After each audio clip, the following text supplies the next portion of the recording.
আরে শুয়ে থাকবেন বেডরুমে, মরে গেলে ডাইনিং এ। আজও পর্যন্ত কোনো বাড়িতে আপনি দেখাতে পারবেন না যেই মরবে সঙ্গে সঙ্গে ওই ঘরের বারান্দায় করে দেবে একটা চাদর চাপা দিয়ে দেবে। ওই সময় আজও পর্যন্ত খবর আছে মরে যাওয়ার পর বিবি 4 ঘন্টা নিয়ে ঘুমিয়েছে। কথা বলছে না কেন? এটা মরে যাওয়ার পর কোনদিন শুনেছেন বিবি 10 মিনিট নিয়ে ঘুমিয়েছে? মরে গেছে বুঝতে পারলো যে আমার স্বামী মরে গেছে, 10 মিনিট নিয়ে তাকে এক বাড়ি ছেলে শুয়ে আছে 10 মিনিট। মরে যাওয়ার সাথে সাথে হাও মাও করে কেঁদে কুমিড়ে চারিদিক লোক জড়ায় গেল, তাকে তুলে নিয়ে বারান্দায় করে দিল। বাপ, যদি বলা হয় তোমার স্বামী বেঁচে যাবে, তোমাকে মরতে হবে। বিরাট মোহাব্বত করে তোমাকে। সেই জলসার দিনে, বহরমপুরে জলসার দিনে দিয়েছিল না? হ্যাঁ, তোমার সঙ্গে বিরাট তো কানেক্ট। তা ওকে বাঁচাতে গেলে তোমাকে মরতে হবে। ও তখন কি বলবে জানেন? ও মরেছে, ওকে খবর দিয়ে দাও, লাগা আমি আর একটা ধরবো, অসুবিধা নাই। আজ প্রতিটা মানুষ মানে নবীকে ভালোবাসি, কিন্তু আপনি হাত তুলে বলুন নবীকে যারা যারা ভালোবাসে কাল থেকে আর এই দাড়িতে খুর দেয়া যাবে না, খুর দেয়া যাবে না। বলছে হুজুর সেলুনালার পেট ভাত মারছো,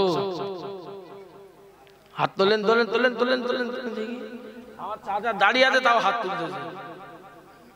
হ্যাঁ, আচ্ছা দাঁড়িয়ে আছে হাত তুলছো কেন? যার নেই হাত তোলো। কেমন কলজে বার হয় দেখছি আমি এবারে। ফর্ম মারছে। এখন ছেলেরাও ফেস ওয়াশ করে রে, ছেলেরাও দেখি মুখে সবকি মেখে হালা নিয়ে পড়ে আছে। আল্লাহ আল্লাহ জানে কি হবে। হ্যাঁ, আবার এই খুর মারতেছে রে বাবা আজকাল দেখছি। এখানে খুর কি সব কত রকম ডিজাইন করছে আমি জানি না। কথা বুঝতে পেরেছেন? এখন ছেলে সার্টিফিকেট মা দিচ্ছে। এখন হাজির পুকুর থেকে 2-4টে মাছ ধরলেছে, গায়ে পাক পাক কাদা ফাদা লেগে আছে। এখন এসে মায়ের সম্মুখে ঝপাং করে লুঙ্গিটা খুলে না ছেলে পড়ে গেল। কথা বুঝেছে?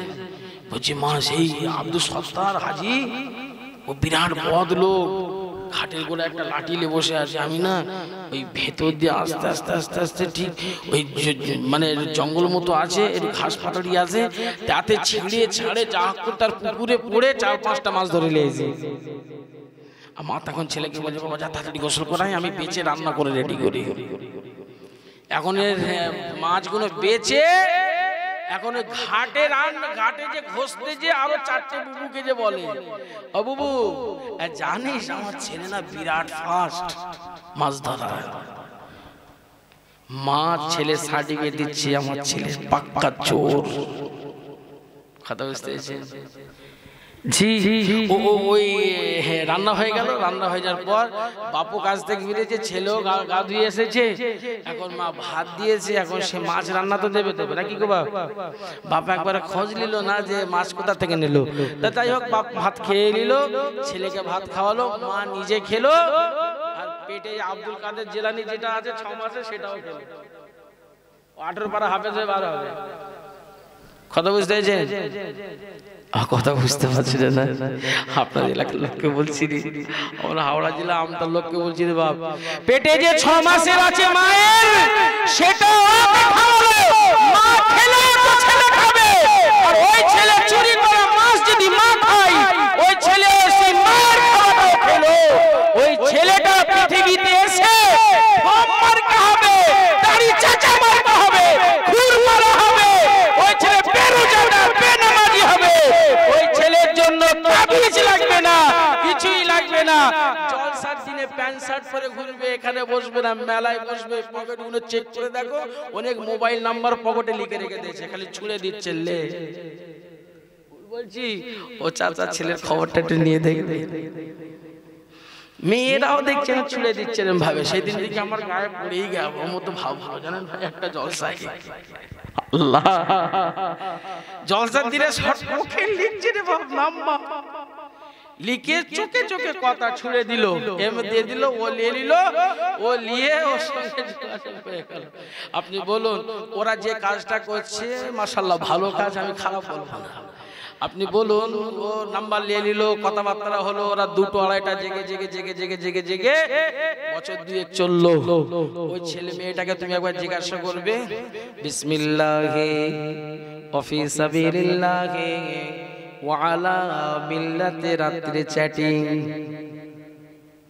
হবে, ওয়া আলা মিল্লাতি মোবাইল নাম্বার, ওয়া আলা মিল্লাতি ফেসবুক মেসেঞ্জার হবে বাবা। যে আরে শুয়ে থাকবেন বেডরুমে, মরে গেলে ডাইনিং এ, আজও পর্যন্ত কোনো বাড়িতে আপনি দেখাতে পারবেন না। যেই মরবে সঙ্গে সঙ্গে ওই ঘরের বারান্দায় করে দেবে, একটা চাদর চাপা দিয়ে দেবে। ওই সময় আজও পর্যন্ত খবর আছে মরে যাওয়ার পর বিবি 4 ঘন্টা নিয়ে ঘুমিয়েছে। কথা বলছে না কেন? এটা মরে যাওয়ার পর কোনদিন শুনেছেন বিবি 10 মিনিট নিয়ে ঘুমিয়েছে? মরে গেছে বুঝতে পারলো যে আমার স্বামী মরে গেছে, 10 মিনিট নিয়ে তাকে এক বাড়ি ছেলে শুয়ে আছে 10 মিনিট। মরে যাওয়ার সাথে সাথে হাও মাও করে কেঁদে কুমিড়ে চারিদিক লোক জড়ায় গেল, তাকে তুলে নিয়ে বারান্দায় করে দিল। বাপ যদি বলা হয় তোমার স্বামী বেঁচে যাবে, তোমাকে মরতে হবে। বিরাট মোহাব্বত করে তোমাকে। সেই জলসার দিনে, বহরমপুরে জলসার দিনে দিয়েছিল না? হ্যাঁ, তোমার সঙ্গে বিরাট তো কানেক্ট। তা ওকে বাঁচাতে গেলে তোমাকে মরতে হবে। ও তখন কি বলবে জানেন? ও মরেছে, ওকে খবর দিয়ে দাও, লাগে আমি আর একটা ধরবো, অসুবিধা নাই। আপনি বলুন ও যদি বেঁচে থাকে, মরার ভাম যদি করে, শুনতে পাবে তোর কথাটা? ও যদি মরার ভাম যদি করে শুনতে পাবে তো উঠি থেকে আগে মারবে। কথা বুঝতে পেরেছিস? কত খরচা করেছিস, আমি খালি ভাম করেছিস আর আমার বিরোধী হয়ে গেছিস। কথা বুঝতে পেরেছিস? আর মজা নেই রে ভাই, পাগলে আর মজা নেই। ভাবো তোমার বাড়ির সুবুকে যে গাছটা আছে খামাখাই নয়, ওই গাছটাকে দেখে একবার ভাবো, ওই গাছের পাতা সবুজ ছিল, ওই গাছের পাতা হলুদ হলো, ওই গাছের পাতাটা একদিন গোটা থেকে টুক করে খসে পড়ে গেল। ওটাই আমার আল্লাহ বলছে, ওই মেসেজটাকে ধরে রাখবে। তুমি একদিন কাঁচা, তোমার বয়স এখন ছোট ছিল, তোমার বয়স এখন দেখবে আস্তে আস্তে 25 থেকে 30 হবে, তোমার বয়সটা পুরো একদম সবুজ লতার মতো থাকবে। তোমার বয়সটা এখন 50-এর কাছাকাছি পার হয়ে যাবে, ঠিক হলুদ হয়ে যাবে। 60-70-এ যখন যাবে, আজরাইল তোমাকে টুক করে নাড়াতে নিয়ে চলে যাবে। প্রত্যেকটা মানুষ, আমার হুজুর আসবেন, ইউসুফ হুজুর তিনি আসবেন ফুরফুরা দরবার শরীফ থেকে, তিনি আসবেন, আখিরি মোনাজাত করবেন, হুজুর দোয়া করে দেওয়ার পর দেখবেন প্রত্যেকটা মানুষ তাবারুক নেবে বাড়ি চলে যাবে। যাবে তো বাবা? যে বাড়িতে যে 1 ঘন্টা হোক, 1/2 ঘন্টা হোক, 2 ঘন্টা হোক ঘুমিয়ে যাবেন। ঘুম হচ্ছে মওতের সমতুল্য, নাকি গো? ঘুম হচ্ছে মওতের সমতুল্য। আর ঘুম আর যদি মওতের সমতুল্য, যেমন ঘুমিয়ে থাকলে মানুষ কিছু যেমন বুঝতে পারে না, দেখবেন হাতে মোবাইল রাখতে কেউ যদি ঘুমিয়ে যায়, হঠাৎ করে দেখবেন হাত থেকে মোবাইলটা পড়ে যায়, নাকি গো? তার মানে কি এটাকেও মওত হয়ে গেল, এটাও শেষ। তাহলে ঘুম মানে আপনি মওত। আপনি বলুন এই চোখ বন্ধ হইলে ঘুমিয়ে পড়লেন, আর ঘুম যদি ভাঙে তাহলে হবে সকাল, ঘুম না ভাঙলে হবে একদিন তোমার নাম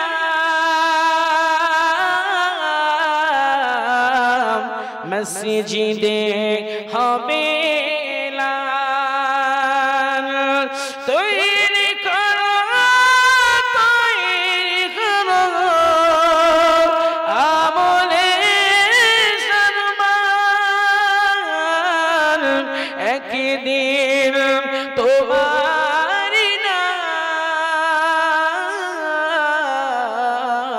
মসজিদে হবে লা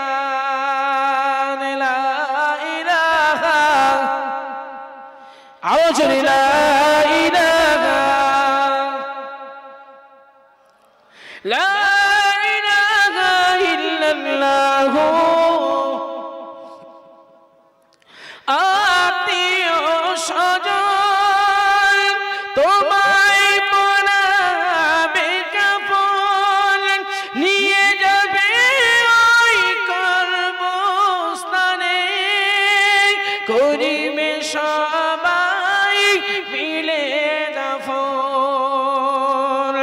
তৈরি থেকো তৈরি রেখো কবরে সমান একদিন তোমার নাম মসজিদে হবে এলান একদিন তোমার নাম মসজিদে হবে এলান লা ইলাহা ইল্লাল্লাহ মাশাআল্লাহ একটু জোরে জোরে লা ইলাহা ইল্লাল্লাহ মুহাম্মাদুর রাসূলুল্লাহ।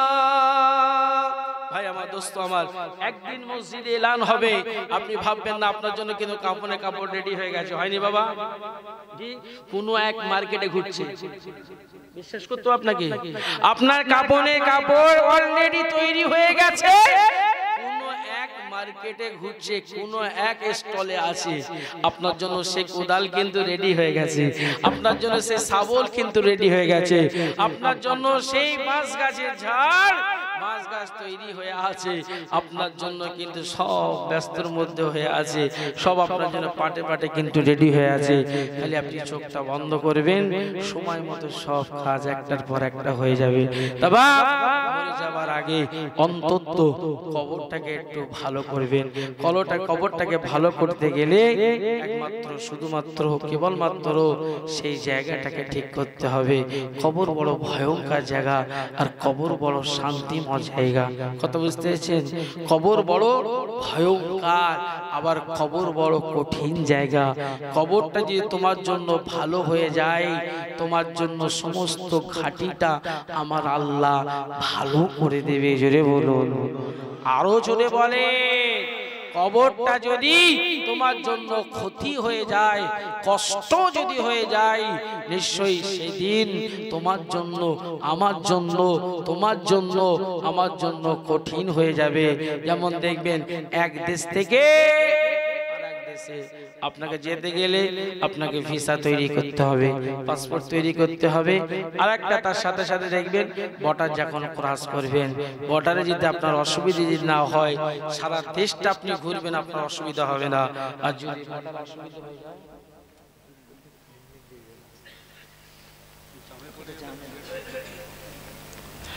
मैं दूर सुनी अल्लाहुम्मा सल्ली अला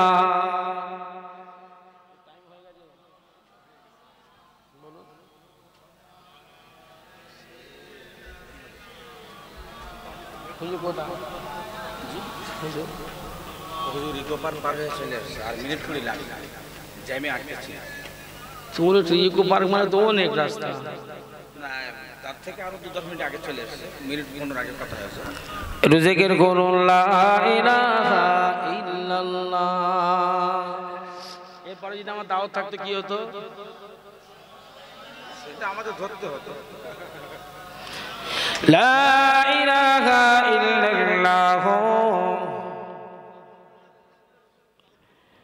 হাসবি রব্বি জাল্লাল্লাহ মা ফি কলবি গায়রুল্লাহ নূর মুহাম্মদ সাল্লাল্লাহু লা ইলাহা ইল্লাল্লাহ। জোরে জোরে লা ইলাহা ইল্লাল্লাহ মুহাম্মাদুর রাসূলুল্লাহ। যাই হোক ভাই, একটু সময় পেয়েছি, একটু ওয়াজ করবো তো, ভালো করে মন থেকে বলে হবে তো। পিছনে ভাইরা একটা সুযোগ ভাই, আমি আরো 10 থেকে 15 মিনিট করে সময় পেয়েছি, কথা বুঝতে পেরেছেন? এরকম সময় খুব কম হয়। যাই হোক, আপনাদের নসিব ভালো, আমি একটু সুযোগ পেয়ে গেলাম। তো 10 মিনিট যে কথাটা বলছিলাম, আপনাদের মনে আছে শুরুতে একটা কথা, হযরত আলী কাররামাল্লাহু ওয়াজহাহু আর ফাতেমা সারাটা রাত ধরে তারা কাঁদলেন। সকাল হয়েছে, মসজিদে নববীতে হযরত আলী দৌড়ে দৌড়ে গেছেন, নামাজ আদায় করেছেন। আহা, ছেলের কথার মনে নাই, নামাজ আদায়রত হযরত নামাজের ভিতরে কেঁদে কেঁদে বলছে, আল্লাহ আমরা কিচ্ছু চাইনি মাবুদ, আপনার জান্নাতের দুই সরদার, জান্নাতের দুই সরদার হযরত ইমাম হাসান আর হুসাইন কে আমার আল্লাহ বানিয়েছেন। বলুন না সুবহানাল্লাহ। সেই এক ইহুদির বাড়িতে, সেটা একটা ইহুদির বাড়িতে দোয়া চাইছেন। ফজর থেকে দোয়া চাইতে চাইতে জোহর পর্যন্ত পৌঁছে,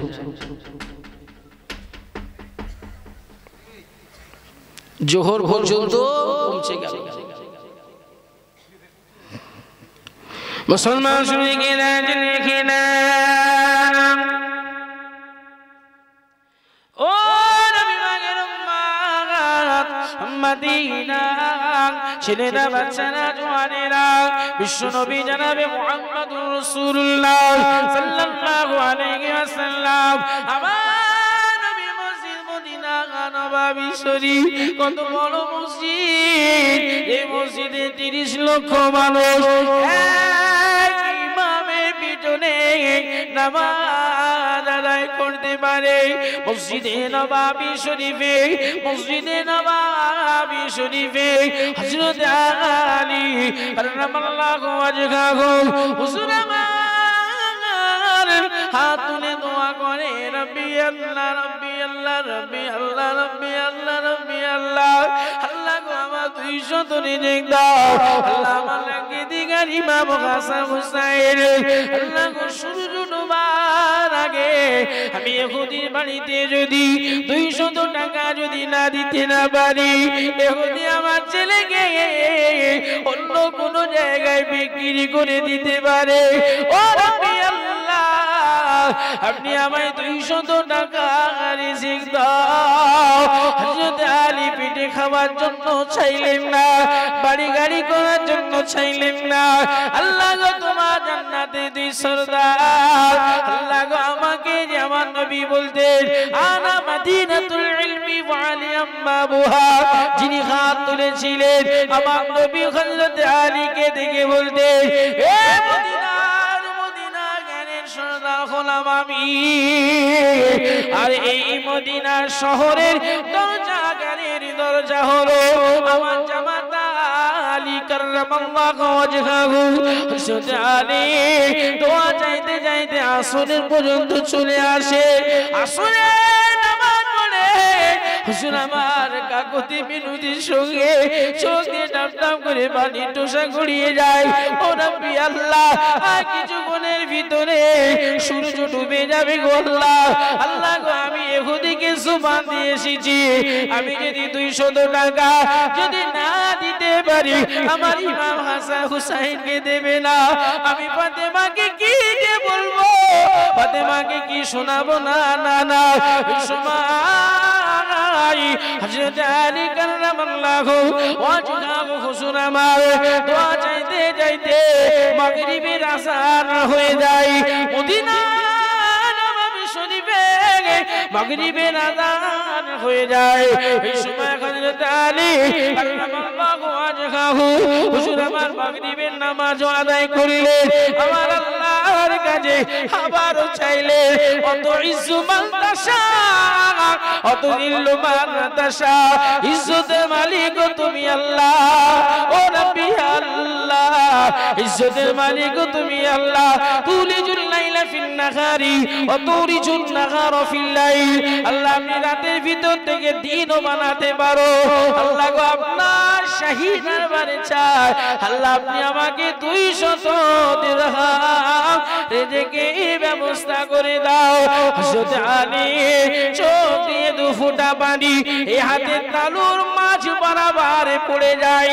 এক হাতে 1 ফোঁটা, এই হাতে 1 ফোঁটা, চোখ দিয়ে পানিটা পড়ার সাথে সাথে আমার আল্লাহ ওই চোখের পানিকে মুক্তার নয় পাথর বানিয়ে দেয়। জুড়ে হবে না, মিলেমিশে হবে না, না ওই পাথরটা নিয়ে মদিনা নববী মদিনার বাজারে দৌড়েছে, যাও যে ওই পাথরটাকে এক সাগরার দোকানে নিয়ে গেছেন। উনি ওই পাথরটা কোষ্ঠী পাথর দিয়ে দেখলেন, বাবা 200 টাকা, আমায় তো আর কিছু দেখতে হবে না, যা দেখেছো দেখছো, যাও হয়েছে হয়েছে, আমাকে দাও, আমার খুব তাড়া আছে। মানুষের কাছে রিকোয়েস্ট করা যায় একবার, কথা বুঝতে পেরেছো? ওই টাকাটা ওই সময় সাগরা দোকানদার বলছে, ভাই আপনার কাছে যে দুটো পাথর আছে না, এই পাথরে টোটাল এই সৌদি মক্কা মদিনার যদি সোনা গহনা টাকা পয়সা যদি এক জায়গায় করে দেওয়া হয়, একটা পাথরের দাম দিতে পারবে না। জোরে হবে না, আরো জোরে হবে না। আমার আল্লাহ দেওয়া জিনিস নাকি বাবা, সবই আল্লাহ দেওয়া জিনিস, এ দেওয়ার ও দেয়া কি এক হলো? জি বলছে দাম দিতে পারবে না, আমি অত শুনবো না, আপনি আমার 200 টাকা দেন। পাগলের মতো দৌড়চ্ছে, 200 দিয়েই উনি ওতেই হয়ে গেলেন। দৌড়ে নিয়ে ইহুদির দরজায় যে আওয়াজ, ইহুদি খালি একটা বললো, মুসলমান জবান ঠিক কি বলেছিল? জবান তুমি ঠিক রেখো। আলী তুমি কি সূর্যটা দেখে আসোনি? ডুবে গেছে, সূর্য ডুবে গেছে। ডুবে কি করে? এক শ্রেণীর মানুষ এই কথাটা শুনে বলবে যে পশ্চিম দিক দিয়ে সূর্য ওঠা মানে, পশ্চিম দিক দিয়ে সূর্য ওঠা মানে নবীর পিরিয়ডে ওঠেনি, নবীর আসরের নামাজ। ভাই আমার দোস্ত আমার, ফুরাত নদীর পানি, যেই পানি ইমাম হুসাইন পান করতে পারলো না, যেই নবীর বংশ পান করতে পারলো না, সেই নবীকে না বানালে তোমার আল্লাহ পৃথিবী তোই বানাতো না। জোরে হবে না সুবহানাল্লাহ? জি এক একটা সময় এক একটা ইতিহাস, এক একটা সিস্টেমের উপরে কিন্তু সেই ইতিহাসগুলো ঘটেছে। হযরত আলী কাররামাল্লাহু ওয়াজহু দরজার কাছে দাঁড়িয়ে আছে। ইহুদি বলছে, তুমি কি সূর্য দেখে আসোনি? কথা কি বলা ছিল? যাও চলে যাও। আপনার কাছে একবার রিকোয়েস্ট করলাম, আপনি আমার দুটো ছেলেকে ছেড়ে দেন, আপনার পয়সা আমি জোগাড় করে তো নিয়ে এসে দিয়েছি। খুব কাকুতি শুনলেন। ইহুদি বলছে, না জবান কথা আপনাকে একবার আমি বলবো, একবার বলার জন্য আমি এসেছি, দ্বিতীয়বার আমি বলবো না। দ্বিতীয়বার যদি আমায় বলতে হয় আমার মা বলতে বলবো, জয় বলো। দ্বিতীয়বার যদি বলতে হয় আমার আল্লাহকে আমি বলবো, তোমাকে আমি বলবো কেন? প্রত্যেকটা মানুষ এই ভুলগুলো খুব করে, ধরিয়ে দিচ্ছি বাবা, এই ভুল প্রত্যেকটা মানুষ প্রত্যেকটা এলাকায় করতে থাকে। জানেন 30 টাকার ডাক্তার দেখিয়েছে, ক টাকার ডাক্তার? 30 টাকার ডাক্তার দেখিয়েছে, আবার রোগ আপনার ভালো হয়ে গেছে, আবার 300 টাকায় যে আপনার ভালো হয়ে গেছে, ভেলুরে থেকে ঘুরে আবার 10 টাকার ওষুধে ভালো হয়ে গেছে। কথা বলছেন না কেন? হয়তো এরকম কিছু শ্রেণী মানুষ কি বলে জানেন, তুই 300 টাকা ফি দেখাচ্ছিস, চল না আমার সাথে, হ্যাঁ 30 টাকার ওষুধ খেলে ওই ডাক্তার তোকে ভালো করে দেবে। এ কথা আপনার দিকে হয় কি না হয়? হয়তো তুমি কোথা থেকে সন্ধান পেয়েছো? বলে কেন? ভোজিরাটে আছে, মোটটা কাছে একটা ডাক্তার বসে, তার ওষুধের কারিগরি দিলেই সঙ্গে সঙ্গে কাজ। আল্লাহ ভালো করলো, ওটার বললো না, ডাক্তার রঞ্জনের কথা ভালো হয়ে গেছে। কথা বুঝতে পেরেছেন? মুসা নবী আলাইহিস সালাম রাত্রের বেলা পেটে যন্ত্রণা হয়েছে, মুসা নবী পেট যন্ত্রণা হচ্ছে, সেই সময় ওই পিরিয়ড তোমার ইয়ে ছিল ডাক্তার, কবিরাজ, কোথা হসপিটাল নার্সিংহোম ছিল না। মুসা নবী মাবুদের কাছে, আল্লাহ বিরাট যন্ত্রণা হচ্ছে, খুব বাড়াবাড়ি হয়েছে, আল্লাহ কি করব? আমার আল্লাহ বললেন, ও মুসা যাও অমুক জঙ্গলে চলে যাও, যে এই গাছের পাতা ছিঁড়ে তুমি খেয়ে নাও, তোমার পেটের যন্ত্রণা ভালো হয়ে যাবে। মুসা নবী গেলেন, জঙ্গলে গেছেন, গাছে গোড়ায় গেছেন, পাতা ছিঁড়েছেন, খেয়েছেন, 90% ভালো হয়ে গেছে। কত? জোরে বলবেন না সুবহানাল্লাহ? ভালো হয়ে গেছে। তারপরের দিন যে মুসা নবী আবার সেম জায়গায় সেম গাছ থেকে পাতা ছিঁড়ে খেয়েছে, 190 পাওয়ারের যন্ত্রণা আরো বেড়ে গেছে। 90 কমে গিয়েছিল, 10 ছিল, এখন যে আরো ডবল বেড়ে গেছে যন্ত্রণা। কারণটা কি জানেন? গাছটা চিনিয়েছিল কি? যেটা বলো, প্রথম দিন যন্ত্রণার তাড়নায় মাবুদকে ডাকার ইচ্ছা হয়েছিল, আল্লাহ দাও না, কি করে বাঁচবো, খুব যন্ত্রণা হচ্ছে, আমার আল্লাহ দেখিয়েছে গাছটা। আর দ্বিতীয় দিন যাওয়ার সময় আমার আল্লাহর আর খেয়াল হয়নি, দেখতে যে 10 বাকি আছে, যাই না, আমি খেয়ে ফেলি। কথা বুঝতে পেরেছেন? ওই পাতা যেতে যেতে বলছে, আল্লাহ বাড়াবো না কমাবো। এই ওষুধের ক্ষমতা আছে, এই ওষুধকে আমার আল্লাহ বলে যন্ত্রণার ওষুধ খেয়ে তোমার মাথা বন্ধ ভালো করে দিতে পারে, আবার এই যন্ত্রণা বড়ি খেয়ে আবার সারা বডি তোমার হিলিয়ে দিতে পারে। কথা বুঝতে পেরেছো? কখনো বলবেন না ডাক্তার ভালো করে দিয়েছে, ওষুধ ভালো হয়ে গেছে, না, ভালো আমার আল্লাহ আমায় করেছে। নাকি গো? ভালো আমার আল্লাহ আমাকে করেছে। যদি চাইতে হয় আমার আল্লাহর কাছে চেও, আদার্স কারোর কাছে চেও না। যার কাছে যাবে ব্যবহার করবে, সময় মতো সাইড করে দেবে। হযরত আলী বলল, আমি যদি চাইতে হয় আমার আল্লাহর কাছে চাইবো। মুসলমান শুনে গেলেন, ও নবী মাগির উম্মত উম্মতিরা, ছেলেরা, বাচ্চারা, জওয়ানেরা, নবী জানে শুনুন, আমি গুনাহগার মাকসুদ আহমদ এই রাতের বেলা আপনাদেরকে বলে যাই, আল্লাহ নবী সাহাবী হযরত আলী রাদিয়াল্লাহু তাআলা আনহু, হুজুর আমার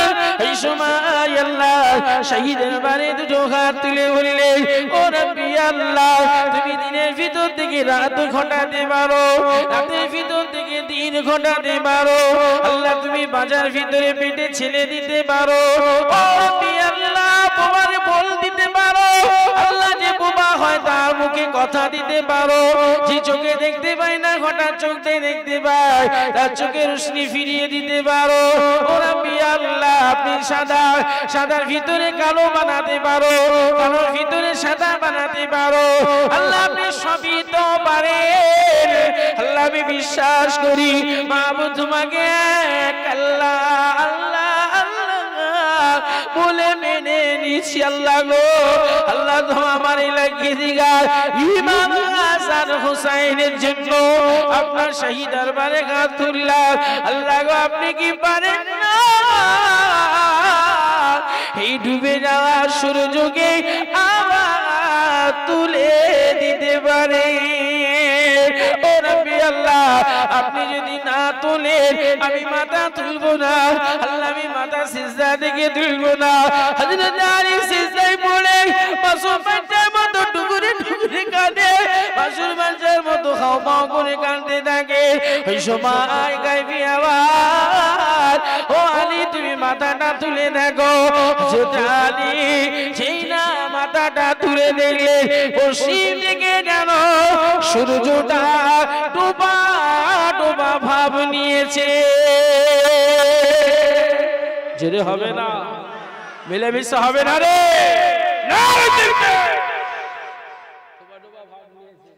মাগরিব নামাজ পড়ে সূর্য কি ডোবা ডোবা ভাব নেয়? সেই সময় হযরত আলী ইহুদিকে ডাকলেন, ও ভাই ইহুদি আপনি দেখুন সূর্য তো এখনো ডোবে না, ডোবা ডোবা ভাব নিয়েছে। বলছে আমার কাজ এই মদিনার যত ছেলে আমি পেয়েছি তার থেকে ইমাম হাসান হুসেনের প্রতি আমার বিরাট টার্গেট। এদেরকে নিতে পারলে আমার লাভ আছে, এদেরকে কোনো জায়গায় বিক্রি করতে পারলে ডবলের বেশি পয়সা পাবো। আমার কাজ সারাদিন ধরে আজকের দিনের জন্য সূর্যের দিকে পুরো তাকিয়ে বসে আছি। আমাকে তুমি ভুল বোঝাচ্ছ, নিজে চোখে আমি নিজে স্বজ্ঞানে স্বইচ্ছায় আমি দাঁড়িয়ে দাঁড়িয়ে ডুবে যতক্ষণ না গেছে আমি ততক্ষণ আমার এই বৈঠক থেকে আমি উঠিনি। আর 9 বছর সূর্য এখনো ডোবে না। বলছে ভাই ইহুদি বিশ্বাস যদি না হয় অন্তত নিজের চোখে দেখে যাও। মুসলমান শুনে গেলেন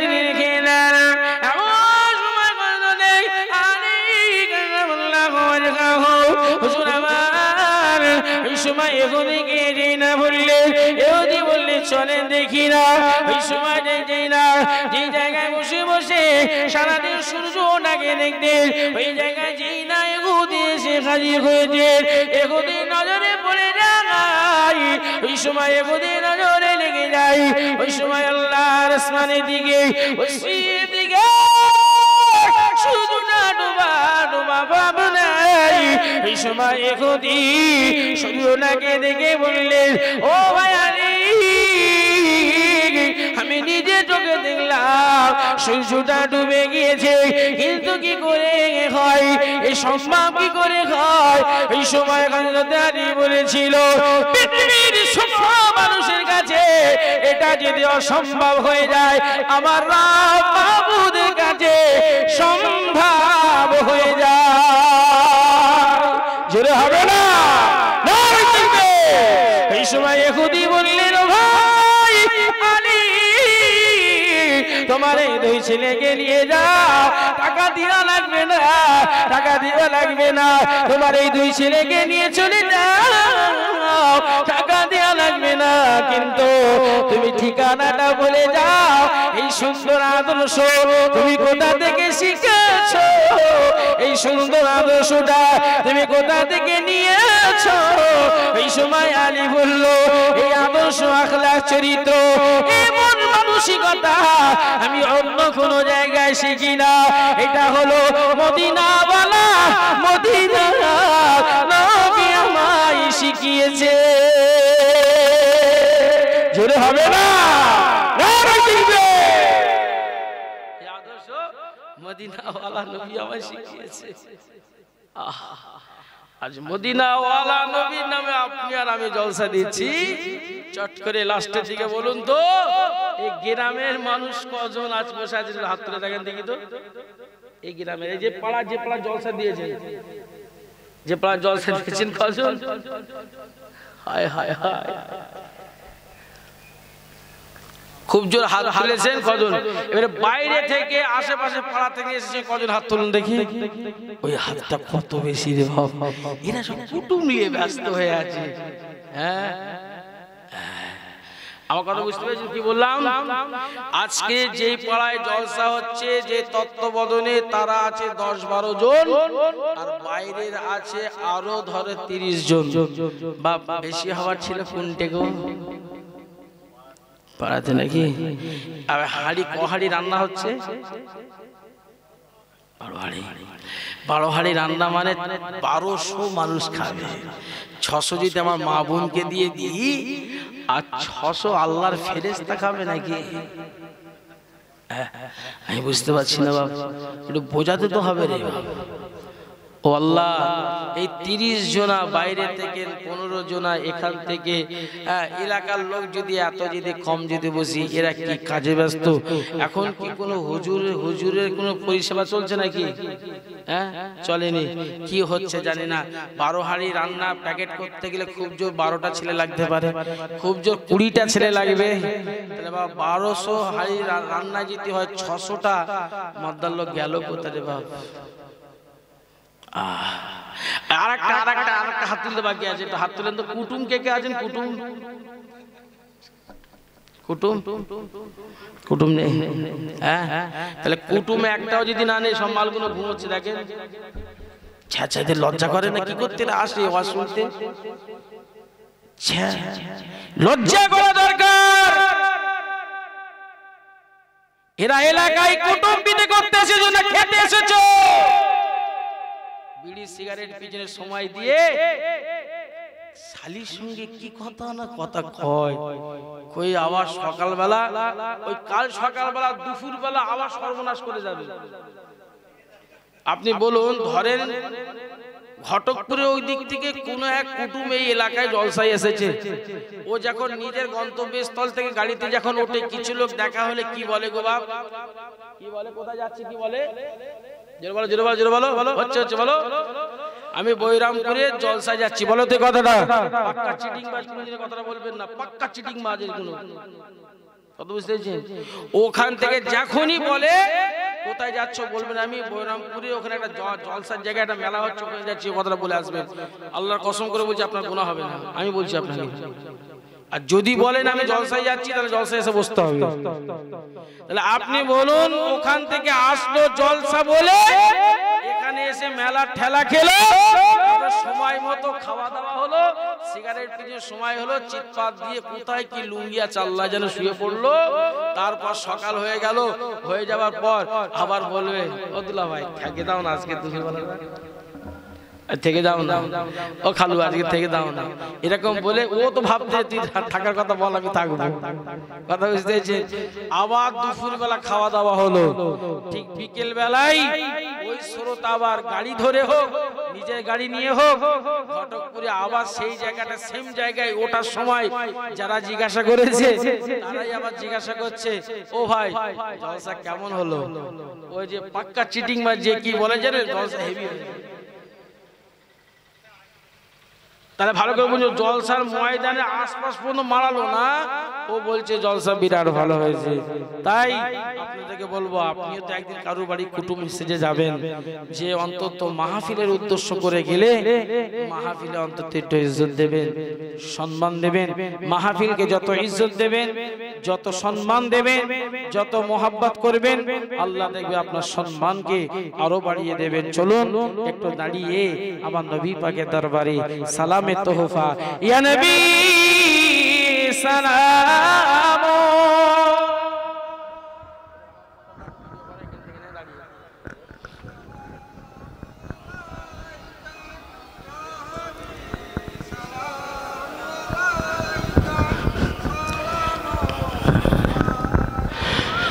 طلع البدر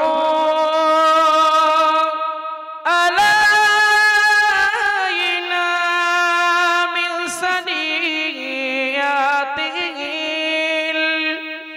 الوداع وجب الشكر علينا مدى لله أهداي يا نبي سلام يا رسول سلام يا حبيب سلام صلوات الله কঠিন